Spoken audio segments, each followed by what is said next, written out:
Olá, amigos da Casa do Evangelho.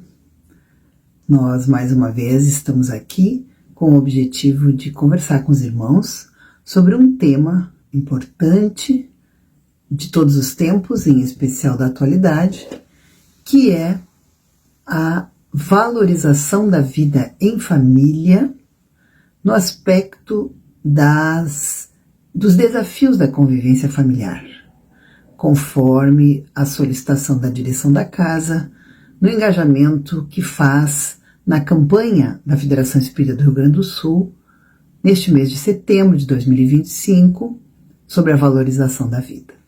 Então, nós vamos inicialmente lembrar do capítulo do Evangelho segundo o Espiritismo, que é o capítulo Honrai a vosso pai e a vossa mãe, o capítulo 14, no seu item 8, quando ele nos fala da parentela corporal e da parentela espiritual, nos alertando que os verdadeiros laços em família não são os laços criados pelo corpo, pela consanguinidade, e sim pelo espírito, porque nas nossas famílias nós podemos conviver com espíritos afins e com espíritos antipáticos, no sentido de não ter conosco aqueles laços de afinidade, de simpatia que nós gostaríamos.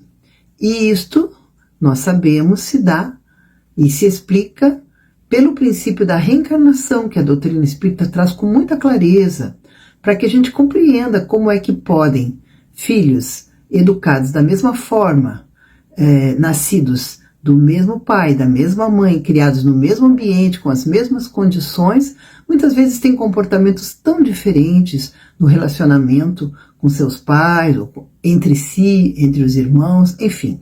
De modo que nós aqui ficamos com a clareza neste item de que o corpo procede do corpo, mas o espírito não procede do espírito, porque o espírito já existia antes da criação do corpo, que nos é dado pelos nossos pais, e vai sobreviver após o término deste corpo, após o desencarne deste corpo.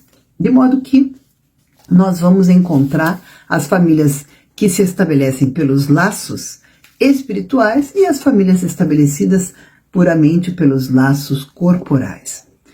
Compreendendo isso, nós então vamos aqui trazer a ideia inicial de que o lar, nesses tempos que nós vivemos, ele sem dúvida é o primeiro a sofrer os ataques, os abalos, pela busca desenfreada, muitas vezes, dos valores materialistas, dos valores imediatistas, consequência do consumismo da sociedade moderna, que muitas vezes deixa de lado os verdadeiros valores, que seriam os valores morais, os valores fundamentais para uma boa convivência em família, para um aproveitamento mais pleno da convivência familiar.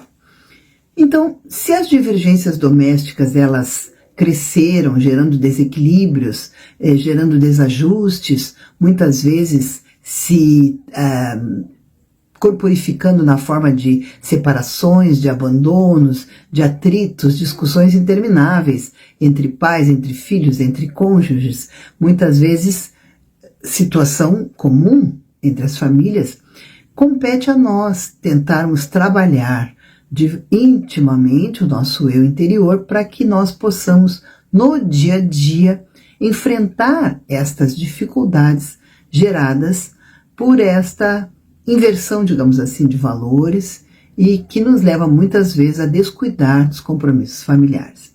Então, quanto mais forte for a ameaça da tempestade, mais sólida deve ser a construção da nossa casa moral, como nos dizem os amigos espirituais. Neio Lúcio é um benfeitor espiritual que nos fala que o lar é como se fosse um forno reparador. Um forno que, quanto mais dificuldades nós tivermos no nosso lar, é sinal de que mais compromissos nós assumimos no passado, com aqueles que ali conosco convivem. Também nós aprendemos que o lar é um curso ligeiro de fraternidade, em que os conflitos, os sofrimentos naturais seriam as lições.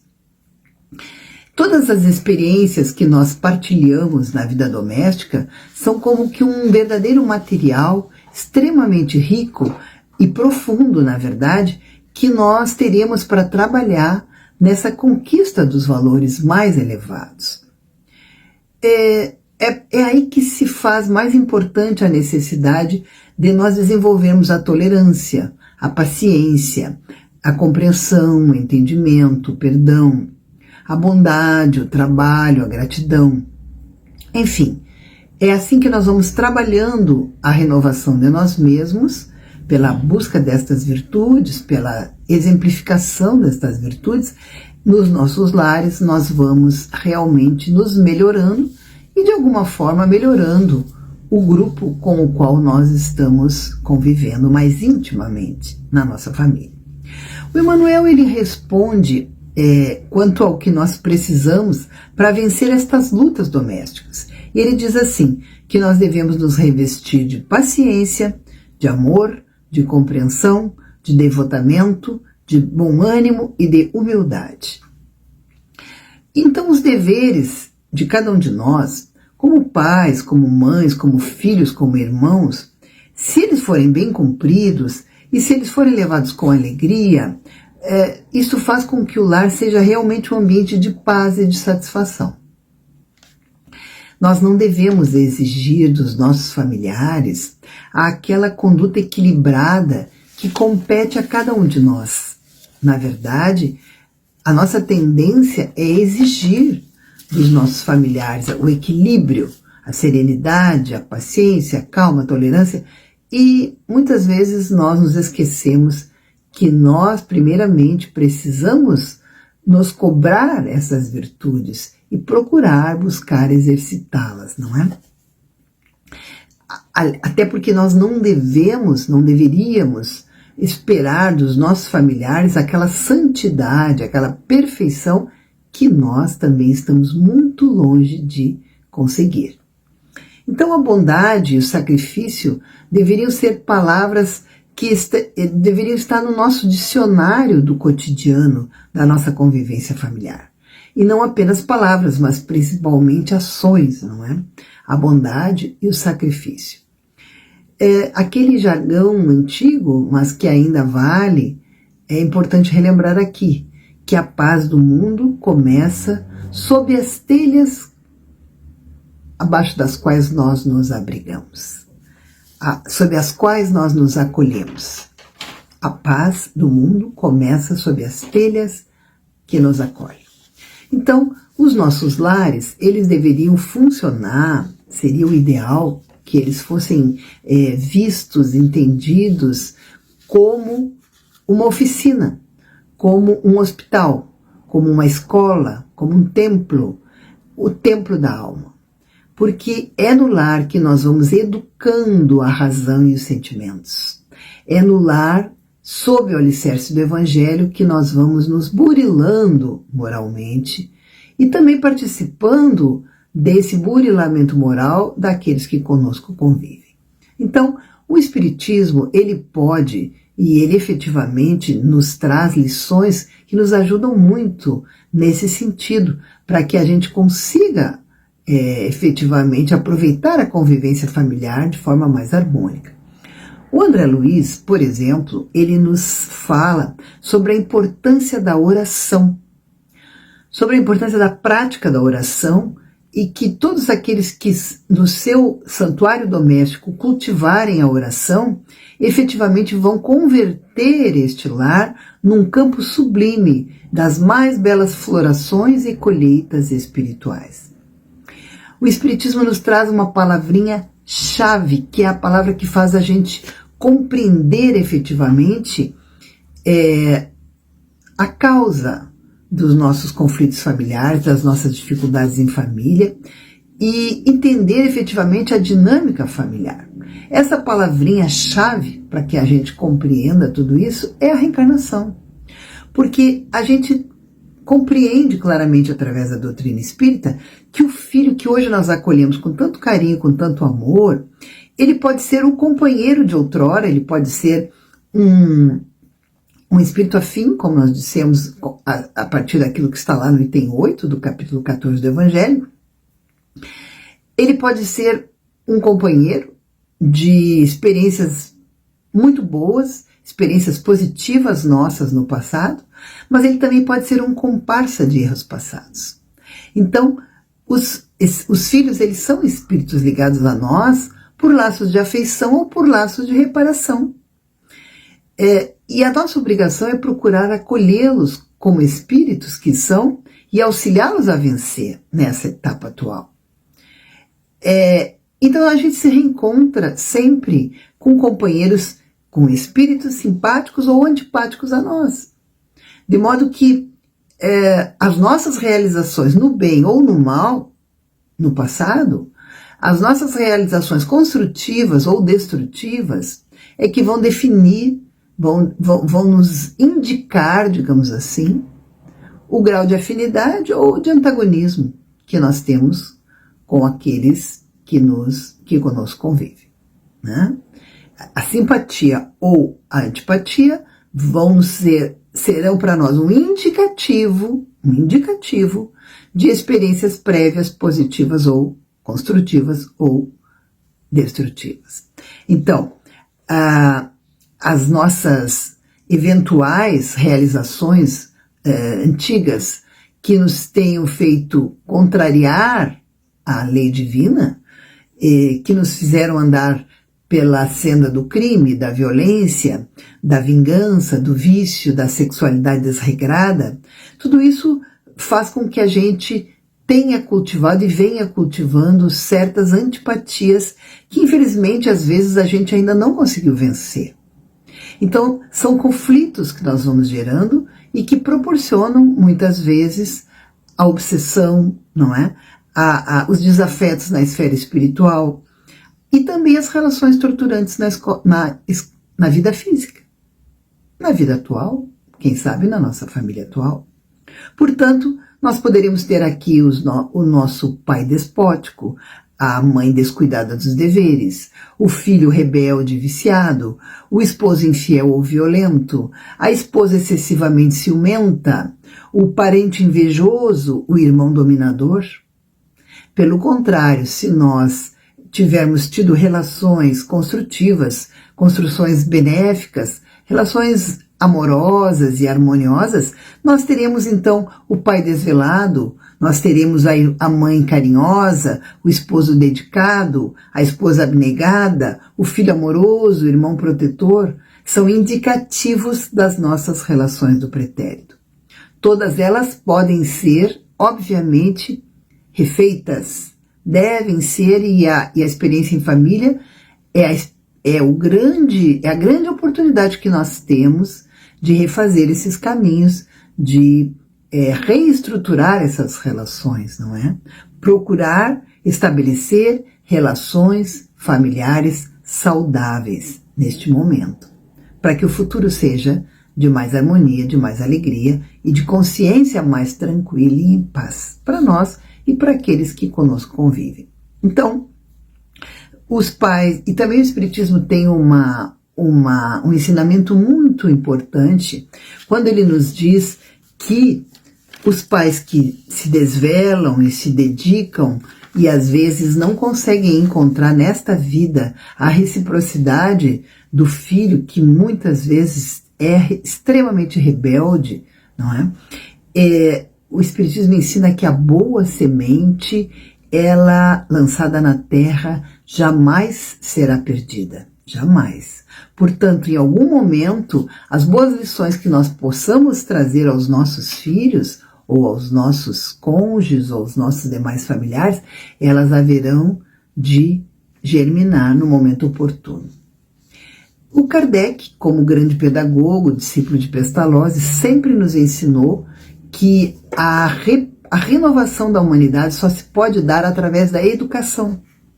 E muito mais do que a educação intelectual, ele sempre apregoou, assim como o mestre Pestalozzi, que a educação moral seria realmente o móvel da renovação do ser humano como indivíduo e do ser humano coletivamente.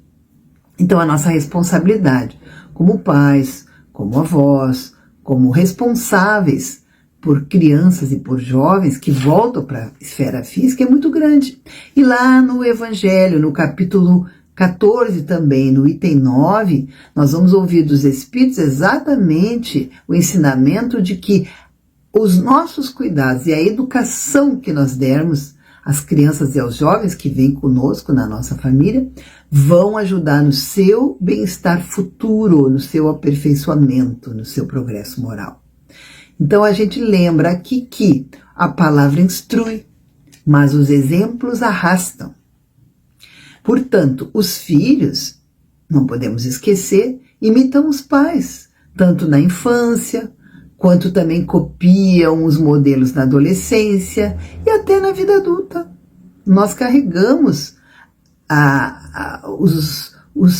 digamos assim, os exemplos que os nossos pais nos deram, nós carregamos pela vida inteira, muitas vezes, sejam eles bons ou sejam ruins.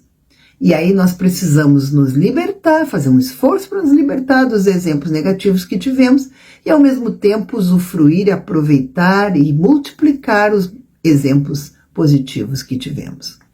De modo que os filhos eles precisam saber e eles devem saber que os pais não são perfeitos e os pais jamais devem se apresentar como perfeitos, porque isso não existe. Mas os filhos podem e devem saber que os pais se esforçam por melhorar. Então, todo pai, de modo geral, o pai e a mãe, são pessoas que fazem o possível para acertar. E acertam naquilo que eles têm condições de acertar, mas obviamente cometem muitos erros, porque todos nós somos falíveis e estamos em aprendizado. E o Evangelho nesse mesmo item 9, neste mesmo capítulo 14, nos relembra que muitas vezes os filhos são infelizes, os pais, são infelizes com seus filhos porque não lhes combateram desde o princípio as más tendências, o orgulho, o egoísmo, a vaidade, ou por fraqueza, ou por indiferença, por comodismo muitas vezes. De modo que esse trabalho tem que ser incessante de educação dos filhos. E a chave para esse êxito deve ser contemplada pelo amor.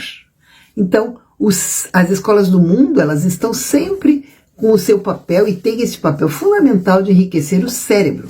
Mas no lar, nós vamos ter a grande oportunidade, a grande escola de melhoria, de educação dos sentimentos, de educação moral, do caráter, a formação do caráter, né? É aí que reside a grande oportunidade. É uma tarefa fácil? Não, claro que não, nem sempre é uma tarefa fácil, mas na doutrina espírita e no movimento espírita nós temos instrumentos maravilhosos que nos ajudam. E aqui a gente cita a evangelização da criança e do jovem, que a maioria das casas espíritas possui. A Casa do Evangelho é uma casa que tem este maravilhoso trabalho direcionado para as crianças e para os jovens.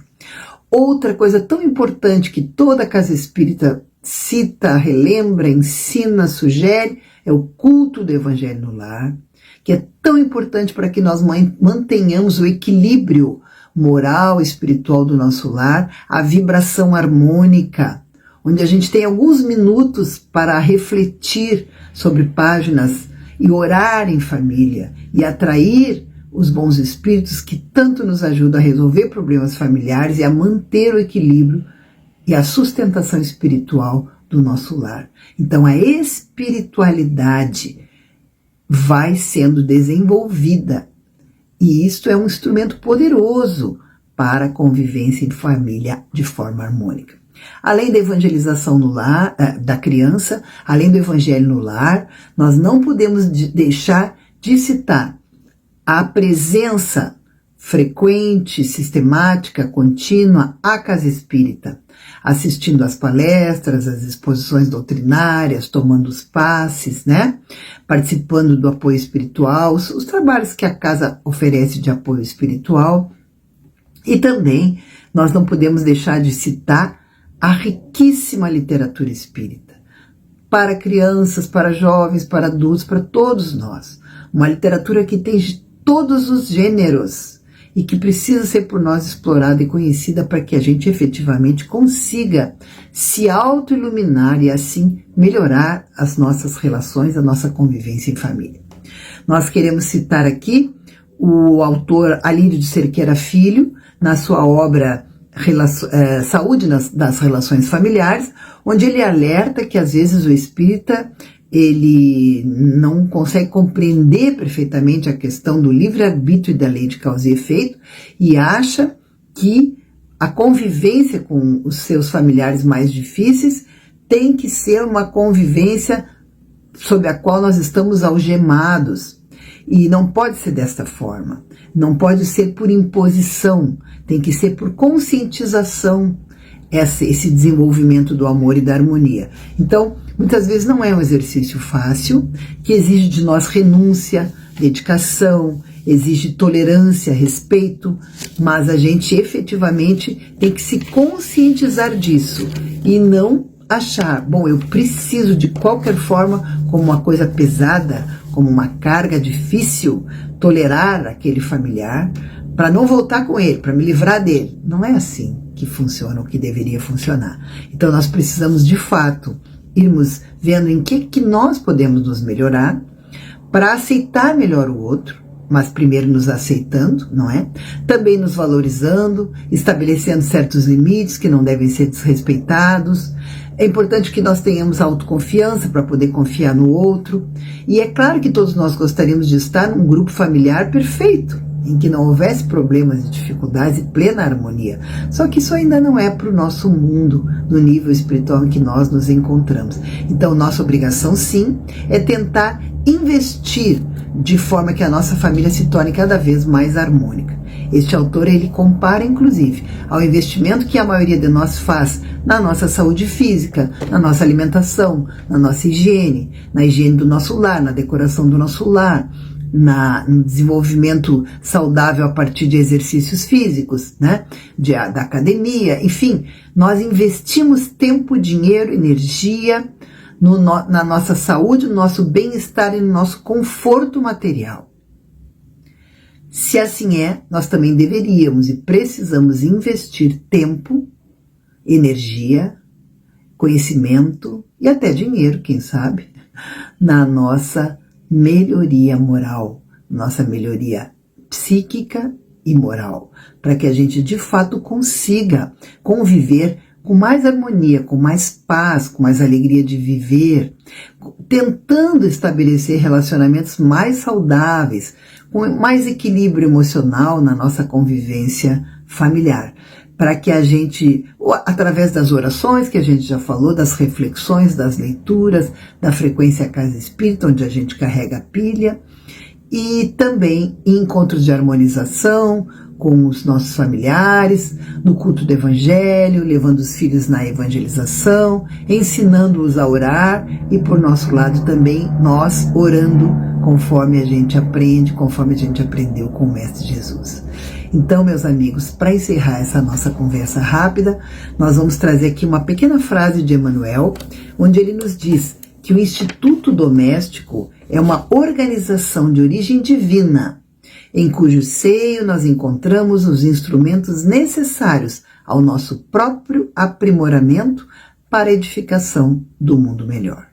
Então, que nós possamos realmente meditar e refletir sobre esses ensinamentos, valorizando cada vez mais a convivência familiar e nos esforçando por torná-la cada vez mais saudável, conforme o Pai espera de nós e conforme nós nos comprometemos antes da reencarnação. Que Deus nos abençoe a todos, hoje e sempre. Que assim seja.